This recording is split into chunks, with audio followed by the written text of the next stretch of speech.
Assalamualaikum warahmatullahi wabarakatuh. Halo semuanya. Perkenalkan, nama saya Dana Trisnawati dengan NIM 1930105010. Pada video kali ini saya akan menjelaskan materi tentang himpunan. Jadi, himpunan ini adalah materi pembelajaran kelas 7 KD 3.2. Video ini saya buat untuk memenuhi tugas salah satu mata kuliah, yaitu media pembelajaran matematika. Jadi tujuan dari pembuatan video ini adalah untuk mempermudah kegiatan belajar mengajar dengan antara guru dan peserta didik. Langsung saja kita masuk pada pembahasannya, yaitu yang pertama adalah himpunan. Di sini kita akan mengetahui pengertian dan jenis-jenis himpunan. Selanjutnya yaitu himpunan semesta. Di sini akan kita pelajari pengertian dan contohnya. Selanjutnya yang ketiga yaitu himpunan bagian. Yang dipelajari juga pengertian dan contohnya. Dan yang terakhir kita akan mengerjakan latihan agar semakin paham dengan materi yang telah kita pelajari. Yang pertama yaitu himpunan. Pengertian dari himpunan yaitu kumpulan benda atau objek yang dapat didefinisikan dengan jelas. Contoh, misalkan kumpulan kabupaten di Sumatera Barat, jadi jelas apa saja provinsi di Sumatera Barat. Yang kedua, kumpulan siswa kelas 7B yang diawali dengan huruf A, itu jelas ya, tidak menimbulkan keraguan. Selanjutnya, cara menyatakan suatu himpunan dapat dinyatakan dengan 3 cara. Misalkan P adalah himpunan bilangan prima antara 10 dan 40. Cara pertama yang bisa kita gunakan yaitu dengan kata-kata. Caranya yaitu kita tuliskan P adalah, kita tuliskan bilangan prima antara 10 dan 40. Cukup mudah ya kan? Lalu cara yang kedua dengan notasi pembentuk himpunan. Jadi kita tuliskan seperti ini. P adalah X, di mana X besar dari 10 dan X kecil dari 40.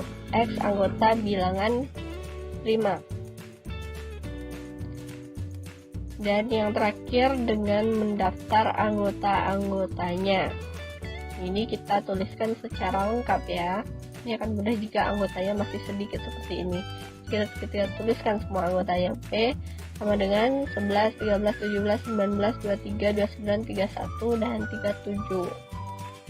Kita tuliskan semuanya dalam kurung kurawal.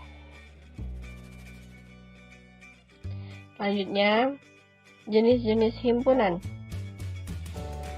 Yang pertama ada himpunan kosong. Jadi himpunan kosong adalah himpunan yang tidak memiliki anggota.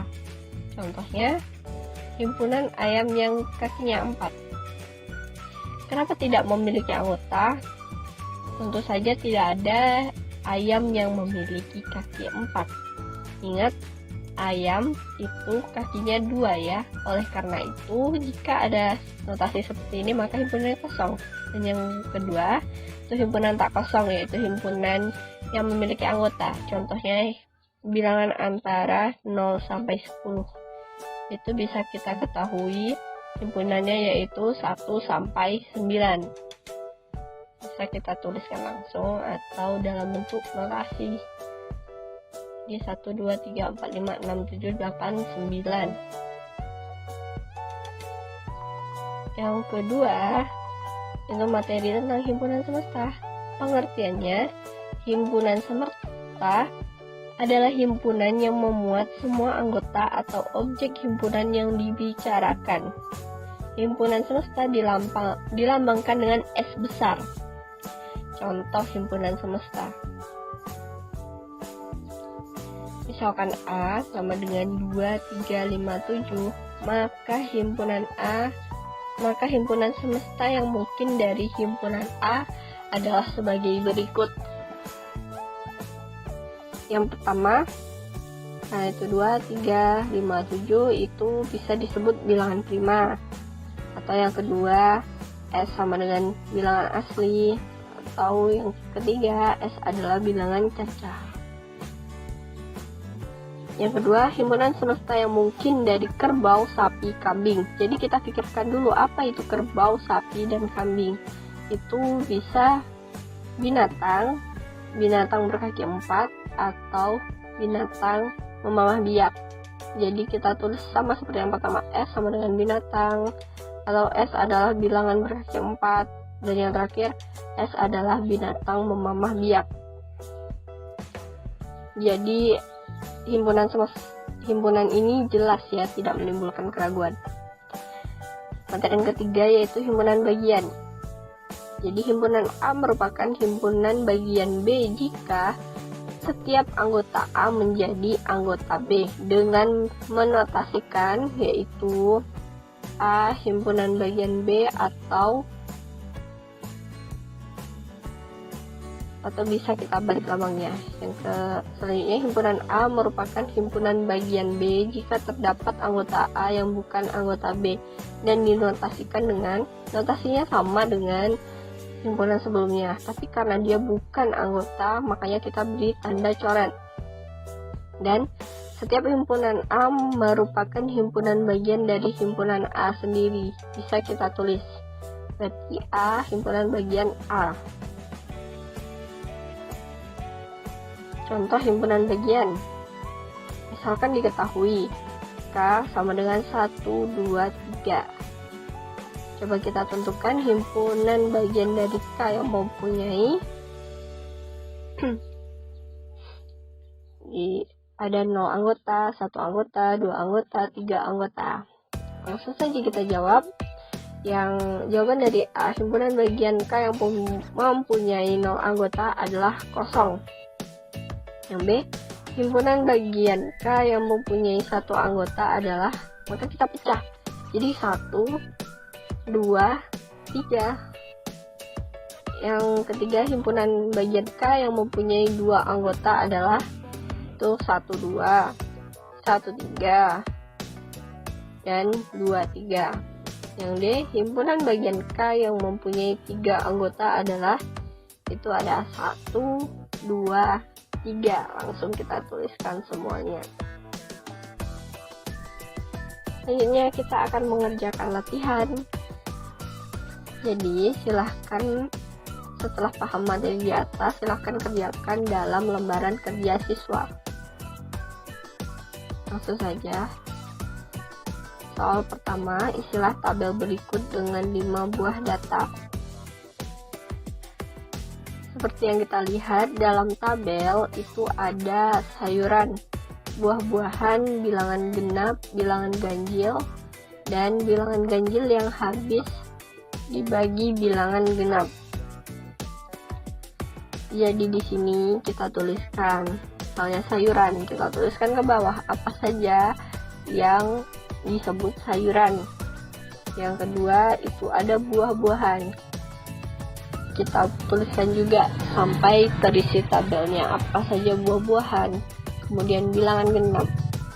Ini sangat mudah ya, bilangan genap itu adalah bilangan yang habis dibagi 2 kan.